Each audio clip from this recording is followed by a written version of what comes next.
Pidato presiden yang tidak seharusnya diucapkan dalam rapat negara. Kalau gue boleh jujur, gue marah banget sama pidato Presiden Prabowo Subianto yang satu ini. Citra, umurmu berapa Citra? 10 tahun. Ya nanti 10 tahun lagi lah kau boleh pacaran. Mohon maaf, ini apa yang lucu ya? Kenapa pada ketawa? Lucu kah? Membicarakan tentang pacaran kepada seorang anak perempuan yang berusia 10 tahun yang dikeluarkan dalam pidato seorang Presiden Republik Indonesia, apakah itu lucu? Bahwa seorang anak perempuan masuk dalam percakapan romantis dewasa, apakah itu lucu?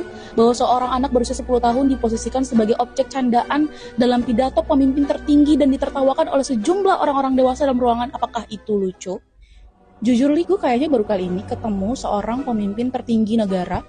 Ali mungkin berpidato soal edukasi, pendidikan kepada anak, isu perlindungan anak, masa depan anak, generasi bangsa ini ke depannya otomatis belajar, tapi justru malah membicarakan pacaran kepada anak yang usianya 10 tahun. Gak layak. Seorang presiden ngomong kayak gitu tuh gak layak, gak pantas. Sejak kapan boleh ngomong kayak gitu? Sejak kapan boleh menjadikan itu sebagai bahan candaan? Apalagi ini anak perempuan. Anak perempuan itu di negara Indonesia, itu rasa-rasanya sudah terlalu banyak dipaksa masuk dalam narasi-narasi kedewasaan, bahkan jauh sebelum waktunya.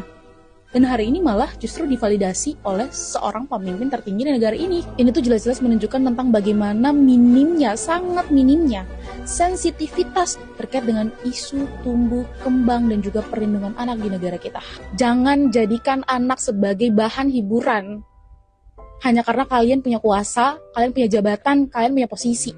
Justru gue mempertanyakan kualitas kepemimpinan dari Presiden Republik Indonesia hari ini. Ketika kemudian pidato-pidato kenegaraan diisi dengan bercandaan-bercandaan seperti itu, kualitas pemimpin kita ini seperti apa? Enggak, maksud gue tuh, gue pikir kayaknya ketika Bapak mendaftarkan diri sebagai calon presiden, harusnya kan Bapak udah paham ya tentang kemudian bagaimana batasan etika, moral, cara berpidato, batasan-batasan itu sebagai seorang pemimpin tertinggi ketika terpilih itu kan harusnya udah paham. Harusnya udah ada lah basic kayak gitu ya kan.